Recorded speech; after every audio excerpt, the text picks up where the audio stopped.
фронтовиков победе над фашизмом Великую Отечественную войну переоценить трудно. Однако и в тылу люди все делали для победы. В начале войны было мобилизовано все население страны.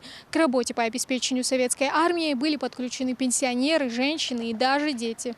В их числе Иса Бекбузаров. За его плечами длинная и интересная жизнь. В свои 90 лет ему есть что вспомнить, а о чем рассказать. Иса Джабраилович не был на полях сражений. Как говорится, не нюхал пороха на передовой. Но в тылу он воевал с голодом и отчаянием. Когда началась война, ему было всего 12 лет. Он был старшим среди 6 детей. Во всем помогал отцу, который в то время работал в колхозе бригадиром и кузнецом. Немцы ждали, Кілька то цигдоль ардали. Сега ляхтирс дом. Саншиншера ляхтирс. Воха мелбо нах кагинах армия мелбо нах табигер кагинах бакинах бесер пудед колхозе беле колхозе да огыш бошбеш. Şu дизель хобс эштедехарто. В 1944 году Иса закончил 7-летнюю школу, хотел пойти учиться в техникум, но планы нарушила депортация в Казахстан. Они осели в селе Лазаревка. Уже там в свои полные 14 лет он пошел работать в местный колхоз «Путь Ильича». Трудился наравне со взрослыми, работа была не из легких, но никто не жаловался. Война сравняла всех в едином порыве выжить и помочь чем-нибудь фронту, говорит дедушка. После войны он закончил курсы и стал водителем трактора в том же колхозе.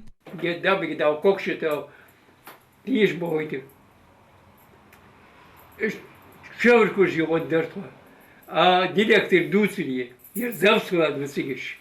Адвокат член партии, воль грамоты, воль сегодня бабкурия, котию.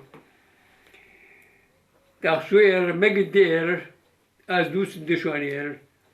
Садахи, там гашта детство, что тадахи.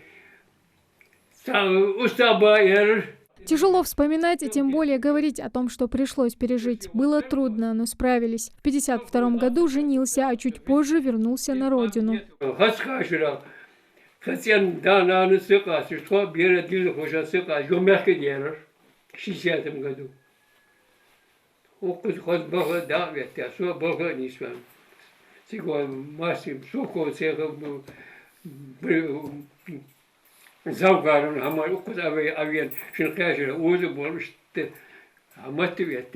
Сейчас Иса Джабраилович живет в Малгобеке. У него есть сын и дочь, которые подарили ему 7 внуков и 22 правнука, младшему из которых нет еще и года. Труженик тыла и ветеран всю свою жизнь старается быть хорошим примером мужества и трудолюбия для своих родных. Он нам образование дал, воспитал, всю жизнь говорил, чтобы мы жили с людьми в мире, в согласии.